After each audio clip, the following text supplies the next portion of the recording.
Good evening, everyone, and welcome to the Variety Sports Network. This is the Next Left Turn, Martinsville edition. Guys, we're back to the short track. Oh, God, I love short track racing. Usually it's so much fun, so exciting. Lots of wreck spins, lots of attitude, fiery pit lane exchanges, and usually we get a couple fiery exchanges after the race on pit lane. But let's break it down. This is a big weekend right now for Hendricks Motorsports. It's their 40th anniversary. They've been killing it all year. They've been absolutely dominant this season so far. They've really been locked in between their four drivers. My big question heading into this week, was it going to be Hendricks again? Was it going to be Gibbs? Were the Fords finally going to show up?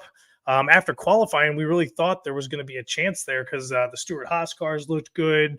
Logano and Blaney looked fine. Hendrick was even all right. But Hendricks again, up top again. These guys are locked in and week out. I think this is their year. I think it's their year. I just don't know anymore. They're so dominant right now. It's amazing. I've been away from racing for quite some time. The last time I can remember a team being this dominant was Hendricks, when it went from Jeff Gordon being dominant to Jimmy Johnson being dominant. And then we've had some gaps between where there's been other teams that have been the lead, but Hendricks right now is the cream of the crop. Congratulations to them on their 40th anniversary in NASCAR stock car racing. But let's get started here. Kyle Larson had the pole with Bubba Wallace on the outside to start this race, and Larson had to battle Wallace off in the first turn in that area. Bubba Wallace is on the outside. It was a real good start for Larson, though. He clears Bubba Wallace off of the second turn and takes the lead. You know, the race was really clean right off the bat. You could tell everybody was being patient with the tires, and there wasn't a whole lot of rubbing. There wasn't a whole lot of bumping yet. And you guys have heard me talk before. You know, that's what I love about short track racing. If you're not rubbing, you're not racing. I want to see the other guys paint on my car at the end of the day when I cross the finish line. But we'll see how much of that really happened in this race. It only took Kyle Larson 21 laps to catch the last place car and start having to work through the field. William Byron had a disappointing qualifying attempt. He ended up starting 18th. By lap 33, he had already moved up to 12th spot. I know that's 6 spots. If you're new to NASCAR, this is short track racing, so it's a lot of traffic, and the pace isn't as high since there's no draft. It's not like you just get down the backstretch and you just pull off, dip, dive, and go. This is more technical racing. I mean, usually there is some bumping.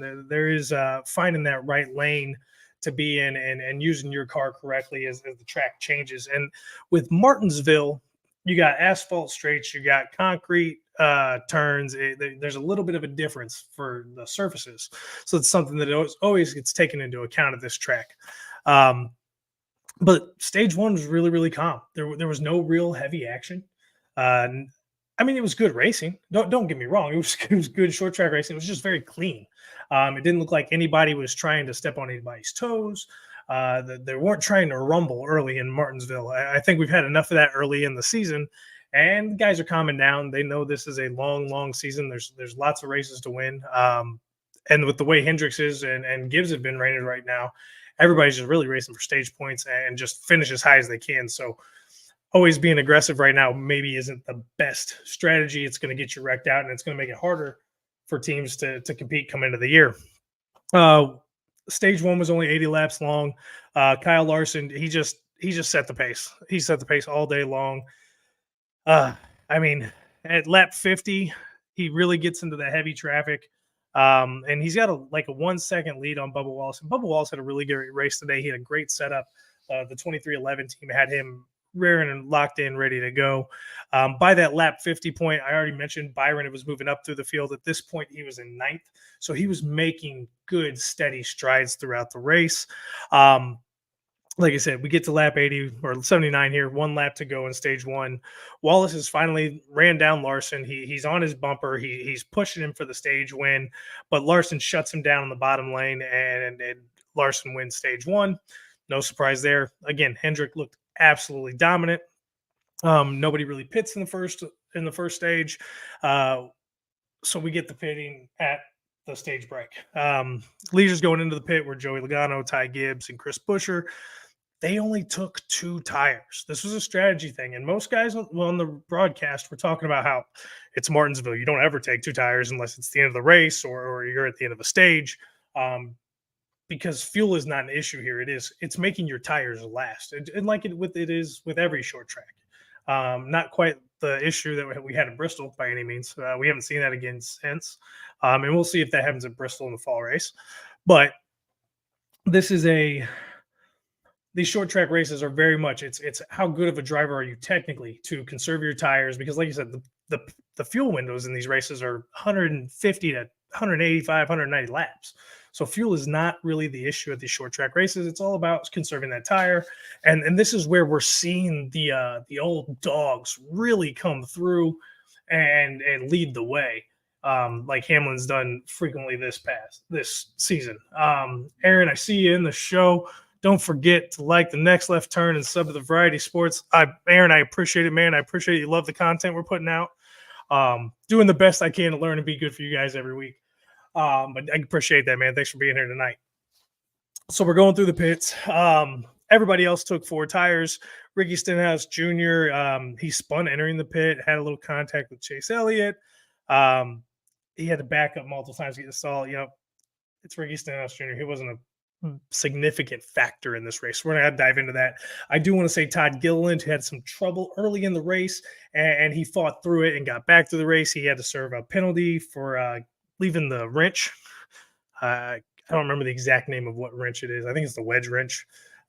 He drove off with it in the car. He had to pull back in for a penalty. Ended up working his way up back up to 8th later in the race. Ryan Blaney had to have a second pit stop during this, so he ended up losing a bunch of track position. But we get the restart for stage 2 on lap 94, and Joey Logano has the lead on the inside. Kyle Larson was second on the outside, and Larson kind of screws up a little bit, and this happens. It happens. He spins the tires, lets Logano go, and Logano gets out there for a nice early lead. Bubba actually passes Larson as well, and so does Denny Hamlin, and they just kind of take off. But don't worry, that's not the end of Larson for this race if you're a Hendricks guy. Good pace here. Again, Joey Logano only had 2 tires. He was playing the strategy game. He was very comfortable with his car. His car was running well, getting through traffic through the whole first stage. We get into lap 110, and this is where we get our first real accident. It's an accident, but it's not an accident because caution comes a couple laps later. But Christopher Bell spins out in turn 3. Apparently, he had a wheel nut fall off the car, and the wheel got wedged in the fender. And anyways, he recovered, got the car back on pit lane and everything, but there was debris on the track. So 4 laps later, we get a caution out. It's a real quick caution. It's only 6 laps. And like I said, at full speed, these cars are running these laps in about 20 seconds. So they're probably taking 35 to 40 on cautions. So only a six lap caution.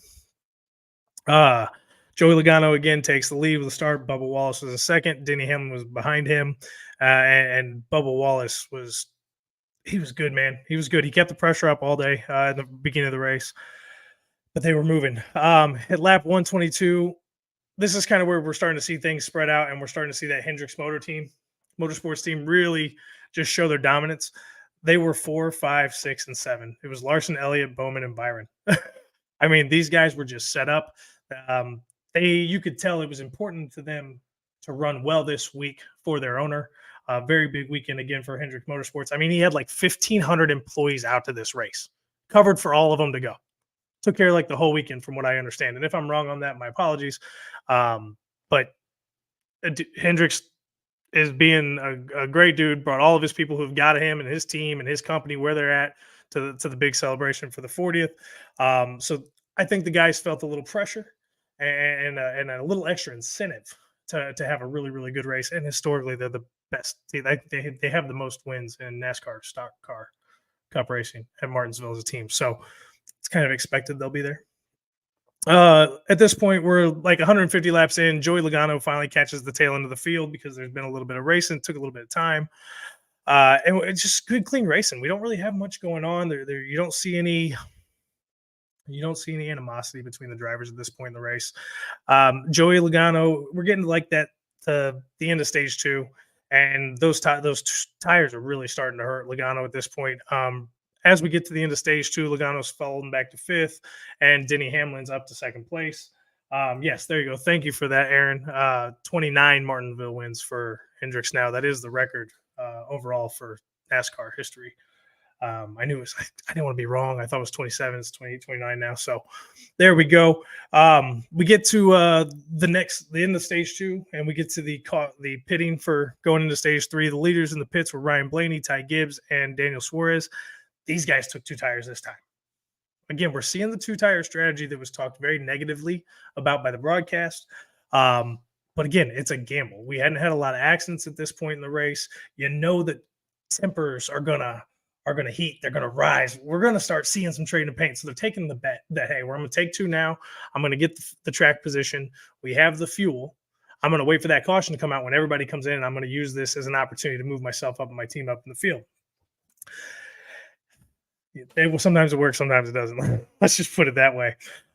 Zane Smith at this point had to stop back into the pits during this stage 2 caution because they had a loose lug nut. Better to go in, take the hit there, than get a penalty when the wheel comes off on the track and cause an accident and potentially cause somebody to be injured. We restart for stage 3 at lap 194. So at this point, we got 206 laps left because it's a 400 lap race.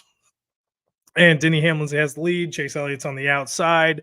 And Chase Elliott clears Denny Hamlin off turn 4 and takes the lead and goes. He's just gone. Goodbye. A few laps later, Christopher Bell. He had a bad weekend. He's had a really, really good year. He's been a really, really strong competitor all season long so far. He's gotten himself in a little bit of controversy, I would say, between Kyle Busch and Kyle Larson. But he's been driving very aggressively this year. But in a good manner. He's not running guys over, but he looks more like an old school driver. I think he's found himself and his comfort now in the stocks cars, and he's really coming into his own. But this was a rough weekend for him. He spins out in turn 4, and he brings out a caution at lap 204. So at this point, you guys, everybody just pitted. You only got 20, 22 laps on your tires. But Martin Truex Jr. stops into the pits, and Ty Gibbs, Kyle Busch, Brad Keselowski, Daniel Hendrick, Daniel Suarez, Kaz Grala, and Josh Williams all go with him. The surprise here was most of those guys I just listed were already a lap down or 2 laps down, and Truex was still on the lead lap at this point. And again, it's a strategy thing. Yeah, everybody's got to do their own thing. You got to do what's best with your car for your team. And this one, I didn't quite understand it, and I was in and out watching the race. I didn't get to rewatch it this week. My apologies. So I don't have all the details. So if somebody's got it, Aaron, chime in, please.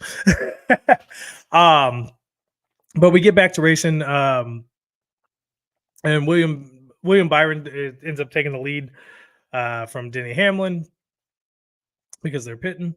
My fault. I apologize. I just said that wrong. William Byron takes the lead right as before the caution. After the caution, at the restart, Chase Elliott is in the lead. Denny Hamlin's in second. William Byron at this point is starting to make his charge up to the front. He knew he had a really, really good car all day, but he just kept pushing on, and he stuck to the plan. And then that was important. He didn't get excited when he fell back or when things got out of hand or weren't going his way. They just stuck to the plan, and they just kept plowing ahead. It's infuriating to see one team be so dominant, guys. It really is. But it's good for the sport. It was a good weekend for Hendricks, so I'm not going to let my personal animosities drag down this part of the show. Chase Elliott, again, he's finding his groove. He had a really, really rough year last year. He's been present this year. He's been somebody to talk about this year. He's been noticeable. He was very noticeable today. He had a very good car. And at this point in the race, I mean, we're starting to see some real racing. Things are starting to pick up. But it never quite develops into what you want in a short track race, or at least what I look for in a short track race. The aggression really never came out. But it was good, clean, short track racing. It was very fundamental racing is what I would call it. Elliott clears Hamlin at this point in the race, and he's got the lead, and he struggles with lap traffic. Couldn't figure that out. The car just wasn't versatile enough for him. He wasn't able to work in and out, and the rubber was really building up on the track, on the lower part of the track at this point. So you had 3 options. You either drove below the rubber that had built up, you either split the rubber that's built up, or you drive above the rubber that's built up. And it looked like his car just wasn't handling back and forth as well as some of his teammates' cars. Um, Hamlin and him really went back and forth for quite a few laps. Again, good, clean racing. There was a little bit of rubbing of fenders here and there in the corners, and that's going to happen on a track like Martinsville or Bristol or Phoenix or any of the short track races. That's part of the race, and that's the good stuff. But we didn't see anybody really get loose or get spun around and taken out. So that's what made this a good, clean, not as exciting, but clean, good racing here. Hamlin at this point, after they go back and forth for a few laps, Hamlin takes the lead, and he's running wild. He's just cutting through the field. The car looks great. He's consistent, moving well. And we're getting to close to lap 300 here. So we know that we got the fuel window. We know that we can push the tires. So we know that the last set of green flag pit stops are coming around because we haven't had a caution. And last year in the spring race, like the entire third stage was green flag racing. So I'm sure that was taken into account in the game plan this year for this race. But William Byron is the first car to dive onto pit lane. This is obviously a strategy thing. He wanted to get out there in front of everybody in case there was a caution later in the race that he could take advantage of. And it was kind of like a game of chicken, as they were talking about in the broadcast. It was like, if he goes first, is anybody going to follow? Are we going to start seeing the cycle of everybody come through the pits, or are the cars going to sit and wait another 20, 30 laps and then make sure that their tires are going to be, better than average come the end of the race? Well, people started following immediately. That was the start. Wallace, Elliott, Hamlin, they all followed on the next lap behind Byron.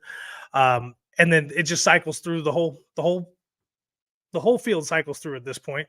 With 72 laps to go, Byron, that's how long it took to cycle through the whole field, getting through pit stops. Byron finally has cycled all the way back through the race lead. He leads Elliott, he leads Larson and Hamlin. Hamlin's the only Hendrick car at this point in the race that's, or the only car that's not a Hendrick car that's just dominant. I mean, Hendricks had it set up from 72 to go with a 1-2-3 finish. And it couldn't get any, I guess you couldn't get any more storybook finishing for Hendricks Motorsports this weekend for that, to have 3 of his 4 cars out there. What's up, Fat Boy Fadeaway? How you doing this evening? Thanks for tuning in and getting a little bit of your NASCAR fix in this evening.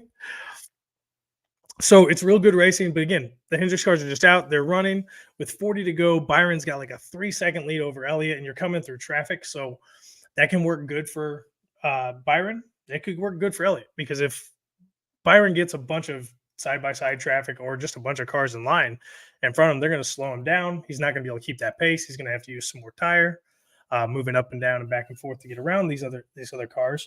So Elliott could catch up, or cars could let him by, and that would just make more gap and more things for Elliott to get around to try to catch him.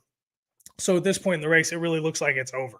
I mean, it looks like it's over. We haven't had any of the big major action that you get most of the time at these short tracks.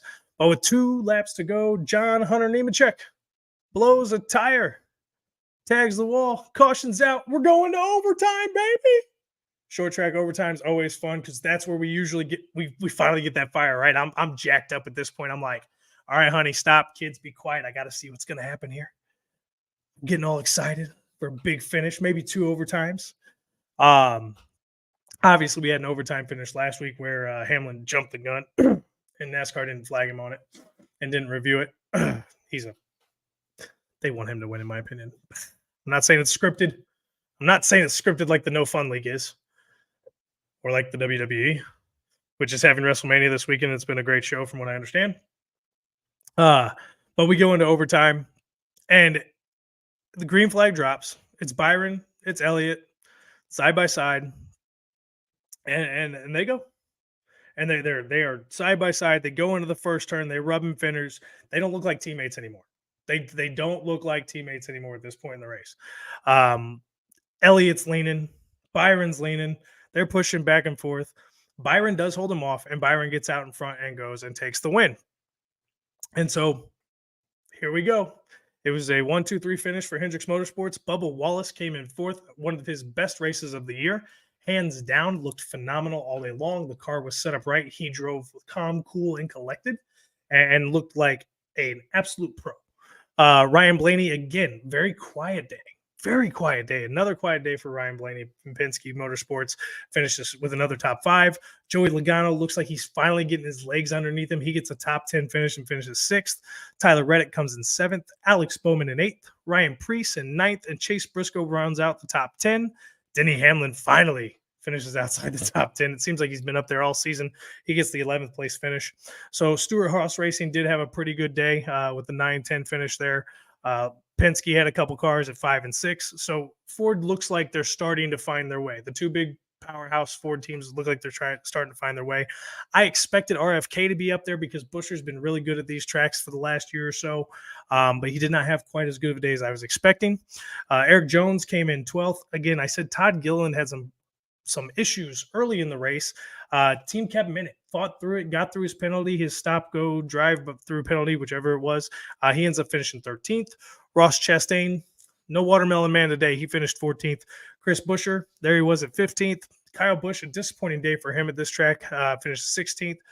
Carson Hocevar had a very good day for him, finishing 17th. Martin Truex Jr., I'm sure he's disappointed. He's had a rough run this season, especially off of last week, getting used up by his teammate in that overtime restart. But he finished 18th.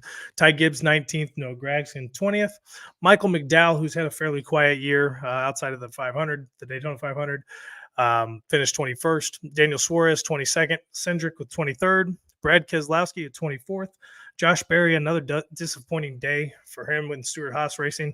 I think Tony Stewart was probably expecting a little bit more after what he showed last year running in Chase Elliott's place. But it's a new team. They got to develop. I'm sure Tony's going to have patience with him because Josh Berry looks like he has the potential to be a better than average driver. Kaz Grala got a finish in 26th. Josh Williams, who's not one of the regulars on the roster, finished 27th. Daniel Hemrick, 28th. Ricky Stenhouse Jr., 29th. Justin Haley was in 30th. Zane Smith, 31st. Corey LaJoie, another disappointing day. Again, he's a super speedway racer. That's where he does his most damage. And he just seems to struggle at the short tracks. Don't know why. I wish we could see him more. He's kind of like that dark horse guy I root for in the background. He finished 32nd. Harrison Burton, another disappointing finish in 33rd. Austin Dillon, man, it's rough seeing the number 3 car be this bad. I don't know what's going on over there. They need to get it fixed. And maybe Austin Dillon needs a change of scenery after the season. I don't know. I'm not calling for it. I'm just saying it's disappointing to see that 3 car not be up there ever anymore, it seems like. Christopher Bell finished 35th. John Hunter Nemechek finished 36th. And David Starr, who, again, was another non-regular, brought up the field and finished 37th. So, again, good, clean race at Martinsville today. Not nearly as exciting in the accidents, rubbing and wrecking and trading paint category as I would like to see personally. But it was a good race, good clean race, good fundamental racing. Big day for Hendricks Motorsports. I want to give you a little update on the point standing at this point. Kyle Larson is in first. He's got 1 win with 309 points. Martin Truex Jr. is in second. Hasn't won this year, and he's only behind by 14 points. That's the kind of season Martin Truex Jr. is having. He has been in there every week. He's always up top. He's competitive every single week. He hasn't gotten that win yet, and he's sitting second place in front of Denny Hamlin, who has 2 wins. Now, Truex is only 3 points ahead of him. So let's be clear, in their teammates. So I expect them to have a good rest of the year and figure things out. But William Byron, who won his 3rd race of the year today, is 48 points out, tied with Ryan Blaney, who hasn't won a race yet. Chase Elliott's having a good season. He's in 6th. Ty Gibbs, he had a real strong start of the season. He's had a rough couple of weeks. He's in 7th. Ross Chastain has been very mid all season long. Hasn't done much, but he's in 8th place in the playoff standings. Tyler Reddick's in 9th. Alex Bowman's in 10th. Christopher Bell, like I said, strong start of the season. He's had a few rough weeks. He's in 11th. Bubba Wallace, been solid all year. He's in 12th. Chris Buescher's in 13th. Joey Logano has finally, and I say finally, climbed his way back up into the playoff standings at 14th. Kyle Busch is sitting there at 15th, which I'm sure we're going to see him climb through the playoff standings as the season goes on. I mean, it's Kyle Busch, for God's sakes. Rowdy's going to figure it out. And Chase Briscoe's in 16th. Daniel Suarez is in the playoff hunt because he's got to win, but he's in 17th in points. Brad Keselowski's 18th. John Hunter Nemechek 19th, and Eric Jones 20th. I'm not going to run you guys through the rest of the point field at this point. But man, it was a good race. It was a very good race. I love short track racing. It's so much fun. I mean, I'm falling more in love with the super speedway stuff because I think at this point I'm starting to understand the technology and getting into the downforce and the different packages of how the cars run. But definitely, definitely a good race. Lots of fun. We got Texas next week. We're going back to Texas, but we're not going to Dakota. We're going to Texas Motor Speedway. It's a good track. It's a lot of fun. I like Texas. Let me get you guys the scheduled breakdown because I didn't put this in my notes. So on Friday, Xfinity practices and qualifies on Friday, truck practices and qualifies on Friday, and the truck races on Friday night. We got practice qualifying for the Cup Series on Saturday morning. Xfinity races on Saturday afternoon at 1:30 Eastern, so 12:30 Central. And then on Sunday at 3:30 Eastern time, it's the Auto Trader Echo Park Automotive 400. And this track is fun. I mean, Texas is a fun track. It's fast. It's a little bit different in the shape. It's I don't know. You play Texas in the video games. It's a fun track. It's a fun track to race. I be honest with you, I think I've only watched 2 or 3 of those races. So for me, it's going to be a bit of a learning experience. So if we get into aerodynamic packages and things of that nature, I'll have a little bit of breakdown next week on the next week's show. But everybody, thanks for coming in. Make sure you like, subscribe, share the Variety Sports Network on the YouTube channel. Follow us on the Facebook and on the X. Make sure you turn in to Double Double and 7th Inning Stretch and Wrecked with Ranger. I mean, guys, we got so much good content coming on. We got the NHL playoffs. We're going to have so many little specials for that, breaking down the different series and doing the picks. We're going to have the NBA stuff coming on. With all the playoff stuff we're going to be doing for that. And I'm not privy to all that. So make sure you check out the Facebook and the X. They will give you the schedule for what the basketball guys are going to do. All I know is they're going to keep putting out fantastic content for you.